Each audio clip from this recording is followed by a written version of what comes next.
It's no secret to anyone that my favorite mobile game of all time is Dissidia Opera Omnia. However, I've noticed things here and there throughout my entire history of playing the game that make me have opinions that might not be the most popular in the community. I've decided to compile not only my controversial Opera Omnia opinions, but also my community's opinions, specifically in my Discord server. So here's my first controversial opinion. No one cares about your mission clears, okay? Yeah, cool, you didn't have a tank, you didn't have a friend, you didn't use synergy, you used only one FR, you didn't use your summon. Cool story, bro. Who cares?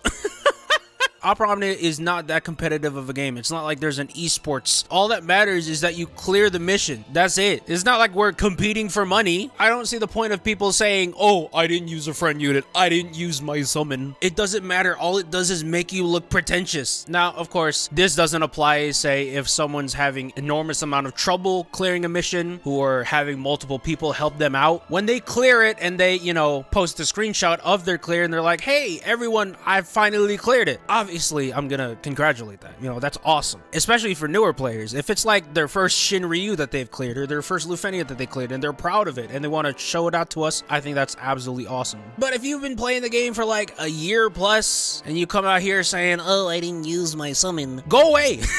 No one cares, okay? Here's my second opinion. We go on immense savagery on this one. Players who pull on everything and then complain that they're broke, good. I'm glad that you're broke. If you ask any long-term player on what you should do with your resources, they will say pull on what you want or need and save. We've been saying that from day one, and the fact that some people still cannot control themselves and pull on everything and every banner under the sun, and then they complain about being broke, good! Stay broke, okay? Actions have consequences. You're gonna have to learn that, whether the hard way or the easy way. And I'm not saying this on a high moral ground. I've been broke before, I know. But I know how to save my resources, and I know when to skip a banner. And I know when chasing a weapon isn't worth it. That's why your boy's sitting at 200,000 gems right now. Meanwhile, people out here with 5,000 gems, 10,000 gems trying to gem pull for a BT. Get the hell out of here, bruh. Until you finally learn what we've been telling you since day one, to save your resources and not pull on everything, stay losing, stay broke. Here's my third opinion. I hate new players when they don't say thank you. Here's the thing about new players. I love giving advice. You know, I'm not gonna toot my own horn and say I'm Professor Opera Omnia over here, but I do know a thing or two about how the game works, and I do know overall a good strategy for building your roster and clearing content. So I really like giving advice, and I love helping people out, especially when they're newer players. But when they don't say thank you, woo!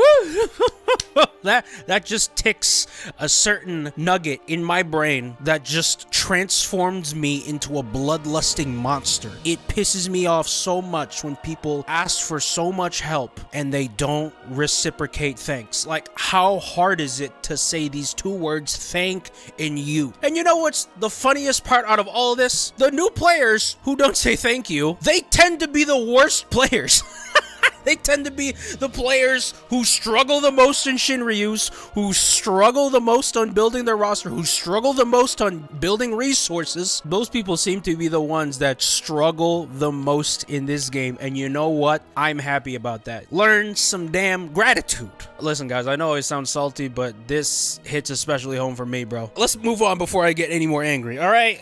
The fourth unpopular opinion I have, Penelo's global first hints were dumb as hell. I'm sorry, Square Enix. I'm sorry, Josh. I'm sorry, Crystal. I know you guys put hard work into these streams monthly, but listen here. No one read them. No one cared. Barely anyone even reads tips to begin with. On one hand, I'm grateful that you gave us enough credit to think that we're smart enough to get your hints. But at the other hand, we got other shit to do in the day. Who is looking at the tip section for hints at Penelo? And here's the thing about those hints. They were generic as hell. Those hints were absolutely not helpful. Her force builds up at a really quick pace, referencing Penelo's speed and charging the FR gauge. Her charging speed is the same as everyone else's. Her charging speed is the same as Hope, Lunafreya, Yuna, Aerith, they all charge at the same speed. Why are you thinking that this is a good hint? While she waltzes through the air, regen waltz. Who would have gotten that? When I read that sentence, I was like, oh, okay, the writer is trying to flex their vocabulary. That's what I thought through my head. In no part of my brain did I think that waltz is a part of Penelo Global First. Deleting and delaying her steps will not fare. Roomba step, waltz step, that is such an obscure word to use. If you were gonna include waltz in your hints, you couldn't at least include Roomba? It's not even consistent. Strike her 10 times before she acts twice. 10 plus 2 equals 12. I didn't come and play Opera Omnia for a goddamn algebra lecture, okay? I came to play some Final Fantasy and have fun. I am not here to do freaking addition tables, okay, Josh? Its passing is nothing but evanescence. I'll be honest, I thought they were just a really big fan of the band.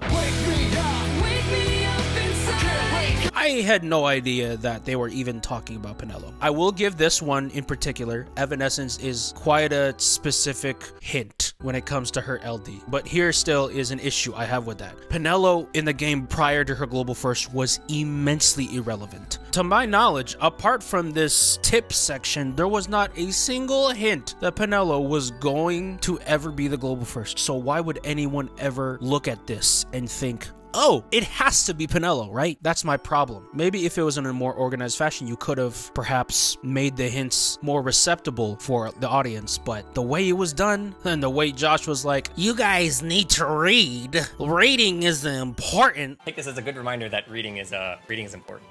Anyway, Yeah. so Come on, bro. Really? Kind of going off that point, I want to talk about briefly the Dffoo White Knights, the protectors, the guardians of Square Enix, as I would like to call it. Whenever there's an ounce of criticism at the game, there will always be people who say, oh, you're just hating. Square Enix, baby, it's okay, just block out the haters. Listen, I will be first in line to make fun of anyone who needlessly hates on Opera Omnia because I really do love the game. But if there's something worth criticizing for, then I'm going to criticize it. I'm not gonna sugarcoat it. Man, it's not like they sponsored me.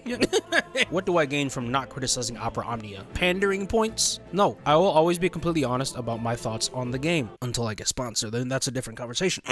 But come on, man, the White Knights. Even when it came to Penelo's Global First, and you can't use the excuse that the community just doesn't know that people want these characters because they're so loud about it and they're so vocal. There's no way they don't know that they want these characters. Despite all that, picking Penelo as the Global First is not only irrelevant, but kind of underwhelming. Again, while I don't hate it, you shouldn't be surprised when people are disappointed, and the fact that people are still going around saying, oh, they're just hating, I understand why. When honest criticism is warranted, I do think people should feel free to criticize the game. There are my personal controversial Opera Omnia opinions. Let's go ahead and go over to my Discord servers. Hot takes. The community needs to stop complaining about tactics in 14. The dev team knows we want them. There are reasons they are not being added, so stop the whining. No one is trying to spite you. I agree that no one is trying to spite you, and it's not like they're purposefully not choosing these characters because, like, oh, people are just complaining about Riku. Guess what? We're not going to include Riku. I don't think they're that petty.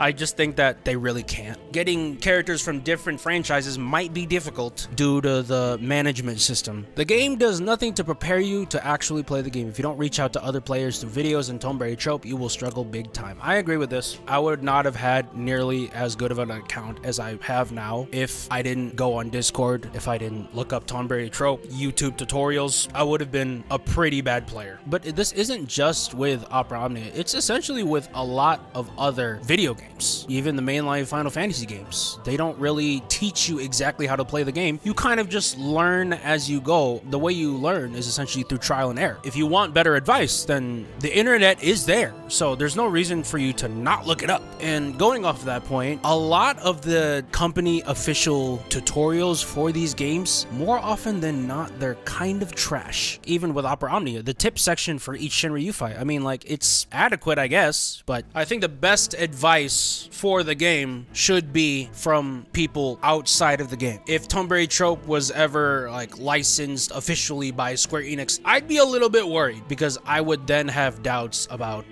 the 100% transparency behind all of the character analyses. My biggest problem with the game is with some part of the community in the main court. Well, problem number one, you're in main court.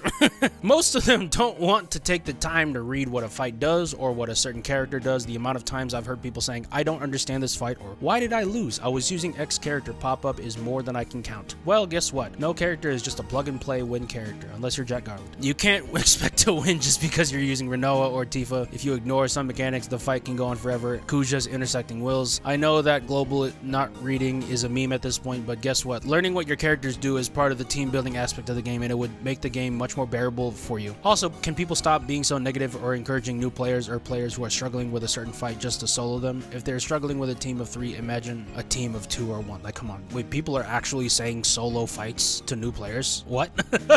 I've never seen this. I'm not gonna verify nor deny any of what this person is saying. I've never joined main court, so I don't know personally how it actually is. And I don't have a problem with someone complaining that they don't understand this fight. They use this character and it still doesn't work. I understand that because I've been in those shoes before. I think what would determine it to be a problem would be if they're consistently doing it and they're never listening to advice. 9 times out of 10, those players who constantly suck at the game are the ones that don't thank you when you help them. I'm just saying. I'm just saying. My biggest gripe with the game is that it's stupid as that I have to use a website to find all the information should be in the game and easier to access. Again, this just falls with my reply to the other comment. Let's all be honest here. The more subscribers a content creator has, the more cancer their community is. I'm not going to name names here, but I'm sure everyone knows what I mean. And then freaking Simply Lost did a freaking emoji here. To a degree, I can kind of understand. And it's not just with Opera Omnia content creators. This is kind of just with all creators in general. You know, the bigger audience you have, proportionately, the bigger the toxic part of your fandom becomes. Obviously, there's going to be outliers. Some content creators have significantly less toxic people in their community, while some other people have vastly bigger toxic parts of their community. You know, I'm not gonna drop content creators' names. You know, I think that's personally very petty. You know. Oh, sorry, I had a cough there. Sorry about that, I got bronchitis. But with Opera Omnia content creators, you know, I'm gonna be upfront with you guys. Fortunately, I would say content creators I meet in Opera Omnia, 70 to 80% of people are absolutely wonderful people and absolutely nice. However, that 30-20% I've seen. And it's not necessarily even with content creators themselves, but also their community. I'm not gonna drop the Opera Omnia content creator's name specifically, but I'm just gonna give a hint. They don't do Opera Omnia anymore. I joined their Discord server, and they were one of the first content creators where I joined their Discord server to, you know, interact more with their Opera Omnia community. For a time, I actually had a lot of fun. But, you know, things happen in the world, things happen online. People get very frustrated politically of what's happening. I personally really don't like politics, and I try my best to stay away from that, because not only is politics more often than not extremely toxic, but it's also very separating. People can do wrong, obviously, but I don't think we should like demonize anyone. This content creators community thought very differently about that.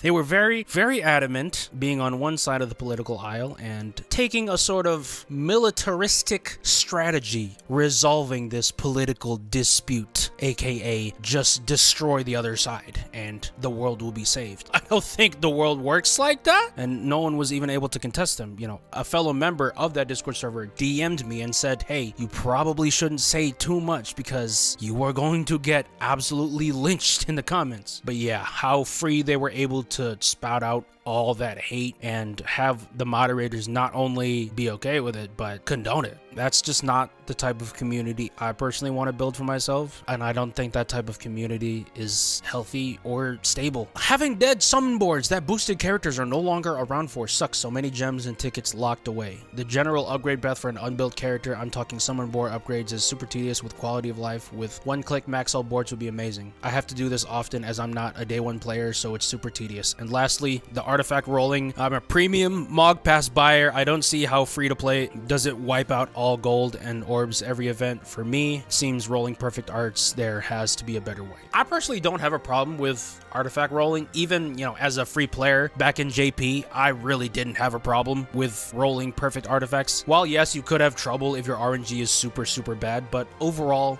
relatively easy getting artifacts in my opinion. Now, the summon boards, I don't know if this person's been building units as of recently, but me personally, I don't even have the premium Mog Pass. I just have the $5 one. If I use a times times 3 EXP book, I can max out a summon board with 1 boss fight. Even if the characters aren't boosted, you know. I think if you have like an EXP times 3 book, then I think you're still gonna be fine. And also, one piece of advice I would give you guys, do not grind summon points for non-boosted characters. I personally think that's a complete waste of time. One thing I will agree with this person is the 1 click to max all boards. I also think that would be a great idea. You know, you can kind of do that with character boards and force boards. I don't see why you can't do that with summon boards. This is a bit longer video, but I hope you guys did enjoy watching it. Thank you guys so much for watching. I'll see you guys next time. Bye!